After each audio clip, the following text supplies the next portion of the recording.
Sure, he'll be here any second now. So, I am so sorry. I was just finishing up a lovely brunch. Impudence. No, tuna. So I hear your fleet is retreating from the replicators. How could you know that? I have my sources.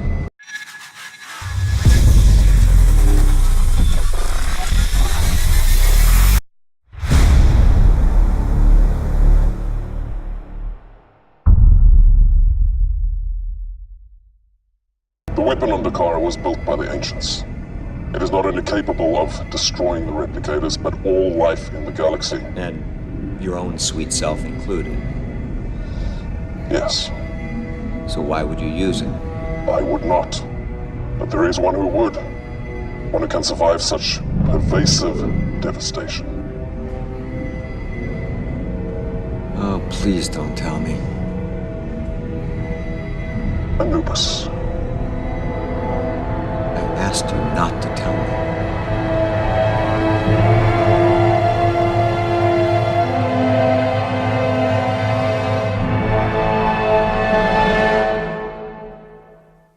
All right, everybody. Thanks for your patience, and I got another surprise interview for you guys today. So I'm going to introduce the talented Dean Aylesworth. Hello. How you doing, Dean? I'm doing very good, thanks. How are you, Ryan? Good. It's cold, but I'm staying warm and toasty inside today. So I really appreciate your time. And Hey, man. got a bunch of questions for you. Had a pretty positive response. I posted a little more on Facebook and Instagram than I did last time for Kelly. A big list of questions, and we'll jump into those shortly. But just going to give you an opportunity to talk a little bit about yourself, your background, for those that don't really know that much about you. I mean, you weren't one of the headliners and on there for 10 years, so a lot of us. I don't get a chance to reach out as much, which is why you're giving us the forum is a really cool thing. And how would you prefer to be addressed, Stitch or Ryan? Oh, that's Ryan's fine. Yeah, Ryan. Okay, man. I like Stitch too, But all right. The bottom line is, I getting this opportunity to open up, to be available to the audience, and to answer questions, to interact, to be the voice of this and the other characters that I've played is a real honor. So I don't know what else about me. I'm a single father. I haven't seen my daughter for a little while, but she's my walking heart, like you would know. I injured myself in 2007. Fell off a roof, and I hurt myself pretty good, and I've been recuperating ever since.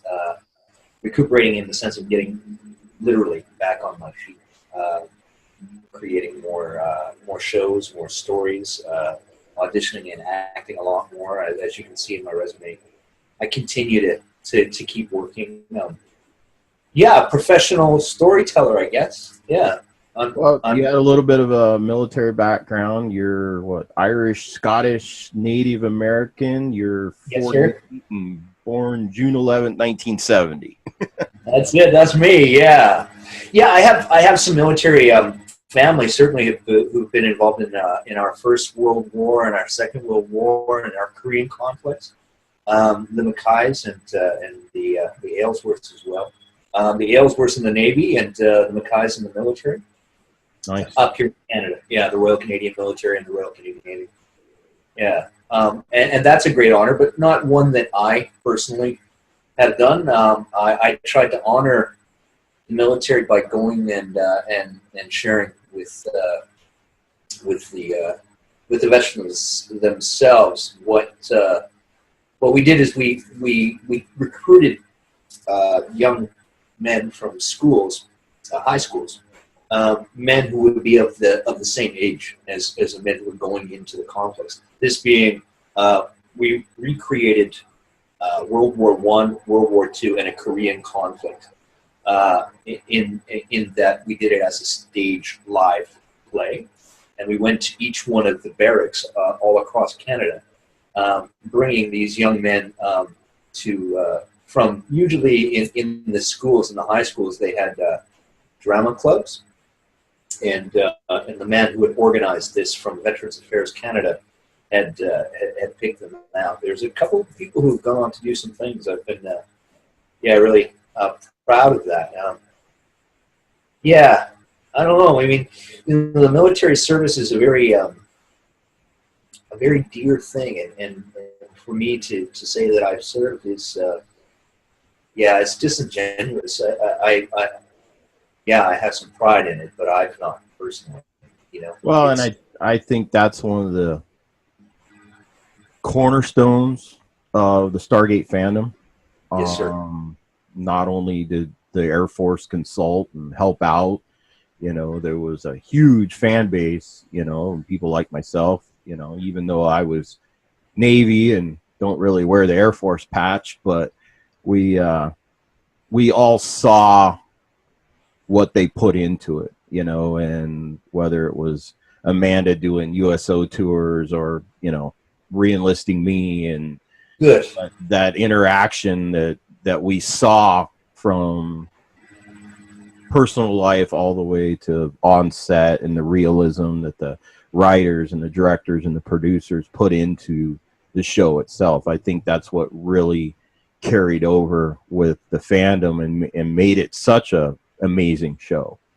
Yes, sir. And with my attachments and going and speaking with veterans and putting together the stories of each and every one of these conflicts, I was talking to the men who were there, and they honored me with their attention, but they also honored me by going, and that was the biggest thing for me, the biggest impact, and the one we needed and have, and we've accomplished that, to share with our youth here in Canada that it's a very, very important thing to acknowledge, honor, and reciprocate what our veterans have done.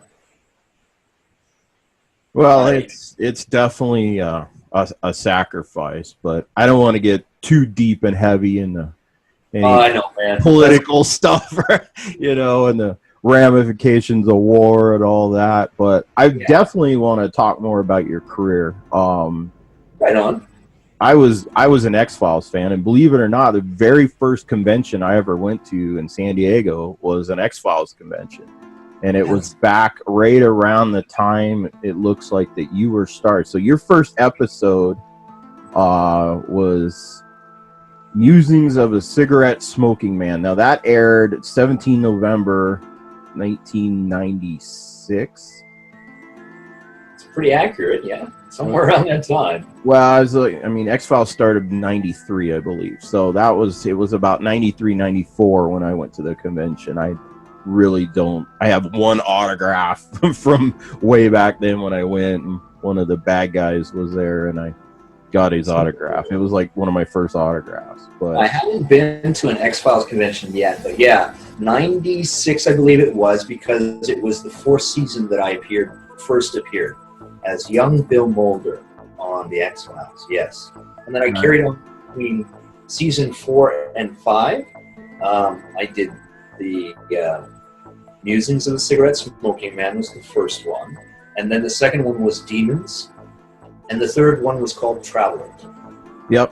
Yeah, I got all that listed here. So the Cigarette Smoking Man episode, that was a 9.2 out of 10 on IMDb. So that was a very popular episode with the fans and the series itself. I mean, you're talking only 3 years into the series, so it was definitely building up steam at that point, and to be able to play a iconic figure like Mulder's father, yeah, I mean, that's a pretty.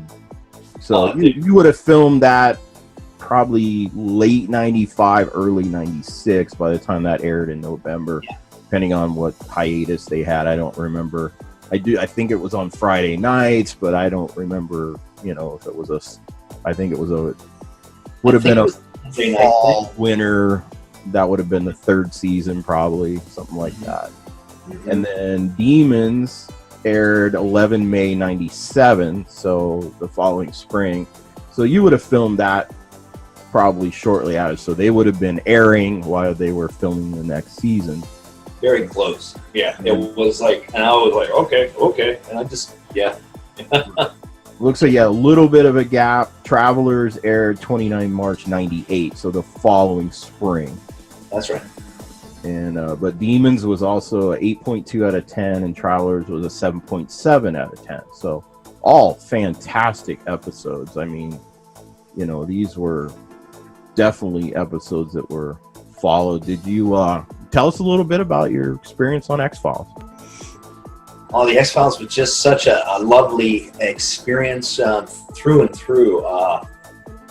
Chris Carter was such a lovely, creative, and really an inspiration in all the things that were going on. Not just a dictator or anything. He was very much just a suggestive, creative, let's try. And it was really, really cool to be in that company. And then to work with Kim Manners as well, who is one of the directors of Demons, but also one of the executive producers.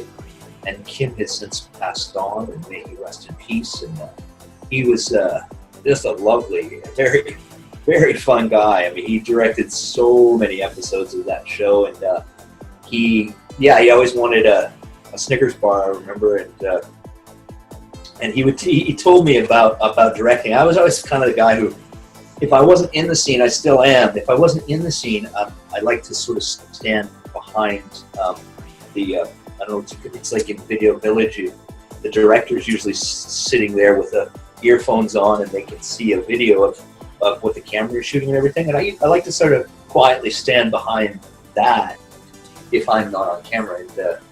And sometimes I'll engage with the director if the director engages with me. I try not to, He was such a sweetheart, he's always telling me, he's like, that's for the Japanese marketplace. And there's like these different lines on the camera, and we were shooting way back then on 35mm, and so it was very, there was a lot of cool stuff going on. And of course, I was pretty young too. It was super fun. And that must have been a pretty amazing time, because I mean that show is a huge cult following, and I personally know Stargate fans that are also huge X-Files fans as well. So I know that genre carried over a little bit for sure. Very nice. Well, I have to say I'm truly a fan of Gillian Anderson and David Duchovny. I think they're really good actors. I think that there's a great deal of talent and a bar that was set. And then hopefully achieved, whether it be by local talent as well as talent that they brought in. I was just honored to be a part of it, and I don't know if that's ended or if it hasn't ended. They haven't recast me in anything, and that being, they haven't got another guy playing this character, right? And in its chronological way, the gentleman who had played the older Mulder, which would be probably about 15 years in my age. He'd be a lot older than I am now when he was on camera. Does that make any sense? Well, the chronological timeline, and then you get into these series, and it's a very popular technique now to do flashbacks and whatnot. Now, as far as playing Mulder's father, most of the time you were flashing back to what, 50s, 60s era time? Yeah, 50s. It was the coolest because I was talking with my girlfriend about the X-Files, and I just signed some cards and things, and so it brought up the X-Files, and it was really cool. The very first time they ever did, the Forrest Gump blue screen, where they had Gary Sinise and then Forrest Gump was playing ping pong, or he was meeting President Nixon or something like that. Right. They were doing the green screen thing, and the first time they did it on television was for my character in Travelers. Oh wow. It was so cool, and just he was like, I was directed to just sit and just be and do, but this green screen was behind me, and it was I kind of got up and did something and got up and sat down. It was really nothing at all, and it was so cool because they put me into the McCarthy hearings, and that's where Mulder had saw me and discovered his father way back in 1950 something, and so it was like 1950 and 1960, I believe, is the whole era. Well, and that brings in a whole, everything from the props and the costumes, whether it's old cars or just the way you were dressed, and that you start changing timelines that creates so much more work. Oh, it was definitely funky. And the time that they're talking about is, at least in their revealing of the story, was Mulder's sister had been abducted by aliens. And I was the father while that was going on. And there was some sort of conflict that had never, been resolved, and it's not, it's still out there in the ether. It's kind of fun. Well, I even remember as a fan, watching, and you're like, wow, so he knew about it, and Fox was so upset, and, that was a huge story arc for the entire series. That's what drove his passion, for you to play such an integral part, of that, whether it was a directional anger or whatnot from Fox to his father, but that must have been amazing just to work with those people and so amazing. That. Yeah, but because of the timeline, I wasn't able to interact or act directly with Gillian Anderson or with David Duchovny because I was there. I had some other timeline. I would have really liked that a lot, I'm sure. They were so cool because they gave me so much presence and so much time and space of my own. There was such regard and such respect for what we were doing, and it was the basis, and I think is sort of the baseline for me of the starting off as the red herring or the bad guy, or the, you know what I mean, like the guy that you can kind of trust, but maybe you don't know if you can trust him, or hell, you should have trusted that guy, and that's kind of where my career went. Yeah, it really posed that, big question mark of how much did he really know? How much was he involved? Was he a patsy? I remember all that, and it really brought out the emotion because, Fox wanted to know where his sister was, and, how involved were you? And, I was just very, very cool. I mean, I got some fond memories of watching X-Files back in the 90s, when I'd come home from work, and there was many Friday nights, I was planted in front of the TV instead of going out and partying with my Navy buddies or whatnot. I loved that show. It was just, I think it's a big part, and I watched the new one that they just did. So I'm hoping, that there will be a resurgence of that, and they can bring some of that back. And who knows, you might get a phone call and play a old Mulder. Yeah, right. An older young Mulder. Yeah, yeah. Well, I don't mind the whole aging of that storyline thing, and yeah, I by some degree I still look similar to that, even the aged Bill Mulder. So it's fine. Yeah, and it does turn out that gentleman, the actor who played it, he's passed away as well. So it's I would be happy to take on the mantle and continue on, and if they were to do anything else, they haven't cast anyone else as me, and I was blown away by all of the friends and the people that I continue to work with, you know what I mean, and watched their careers flourish as well. I mean, Vince Gillian and of course David Duchovny, you know, them going on to do other things. And I really liked that, and mentored a lot of that stuff too. You know, on it's the next step, right? I met a great guy, and he's gone on. He's done lots of different movies, and he had his own stint on I think on Broadway for a small time, and then he went and he did No Country for Old Men. His name is Garrett Delahunt. I think he's still around. In fact, he's just been shooting a new television series. It's a Western, and yeah, such a sweet guy. And he played my on-screen buddy, you know, and I let him go at the end of This Isn't Travelers. And I watched his career as well, you know, sort of morph onto, you know, to the next phases of, you know, what to do after the X-Files, right? And yeah, I cherish everything about it, and I'd love to see the story continue. But yeah, it's hard because I even put together with a friend of mine. I put together a whole, you know, it's like a spin-off series for it, but it's the beginning of the X-Files, and it's a whole. I had him, and he's very, very talented. His name is Jason Kelly.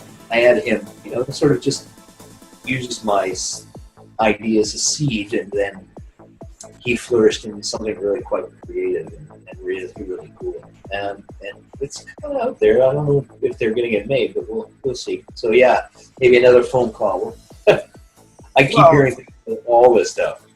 Yeah, and talking about some of our questions here, I wanted to jump into some of those. Evelyn from Facebook, and it's funny, she said, would he agree to come back if there was a sequel to Stargate or another series? I'm sure she's talking about, you know, and Kelly and I were talking about those things coming full circle. So, I mean, if MGM does decide to split the bill and do another series, could Anubis come back? There's no question that Anubis can come back. He will come back. How can you kill Anubis, right? And I've been asked to, if that same question, if we were to do that and by the executives at 2018 Invasion, if we would come back, both Jacqueline Samuda and myself. And she's such a sweetheart, and she's such a nice young lady, and she's sitting there on stage, and they'd asked, well, would you consider coming back if we asked you? And she, because she's such a lovely human being, is thinking that maybe they're asking for her to do something, and she's like, well, yeah, I can come back tomorrow, and I think someday we're. She thought they were talking about the con. Yes, and she was so sweet, right? And so I tapped her on the knee, and I said, no, Jacqueline, I believe it. I said, we'd like to come back, and I said, I can answer for us. I believe it. I said, and he said in a heartbeat, of course, right? And yeah, it was kind of fun. We had a crowd of a whole bunch of people there as well. It was kind of a swelling. Yeah, nice. It was a nice question to be asked. So, thank you for asking, and I would, if asked and contracted, and of course, and we'd kill it. That's awesome. Well, a good friend of mine on Instagram, she goes by Queen of Asgard. She said, did they use a voice changer? Were you the body or the voice or both? So we're going to have to differentiate a little bit because there was more than one Anubis. So We're going to have to break that down for people that aren't real familiar with that. But was there any voice changers or anything like that, or was that just all post-production? Or well, and by the same degree for say Peter's character. Peter played Apophis. He played his own voice with an amplified after the fact, a post-production added, right? And by the same standards, so did Anubis, and I saw several other characters by the same degree. And that's just by the consistency. We delivered the lines in every facet, whether it be hood up, the lines were delivered, and they would have been at the same degree, not having been played by me, with the hood up. I believe that's David Palpy. And David would use his own voice, and then they would audibly fix it and, give him that little bit of whatever. It sounded sort of ethereal, didn't it? Yeah, I mean, I can do the same thing with my voice modulator. Oh, I thought you were going to do it live. No, I got to do that in post. Right? Yeah, exactly. Right? Yeah. But it was obviously our bass voice, and then they sort of they played with it a bit. Yeah. We're rap stars. Well, Amber Payne, she asked how much of a pain was it to act in the cloak. Now, we know that David Palfy did most of the hooded cloak acting as Anubis, where you were the face of Anubis, we'll call it. But did you ever do any acting in the cloak other than, I guess, just that first reveal of the face? Yeah, well, you saw me in the cloak, right? First time in the cloak, I believe in Reckoning, it's the cloak's over my head and everything, and then we reveal, the whole costume and everything, and it was made specifically for me in that particular episode, and It was empowering.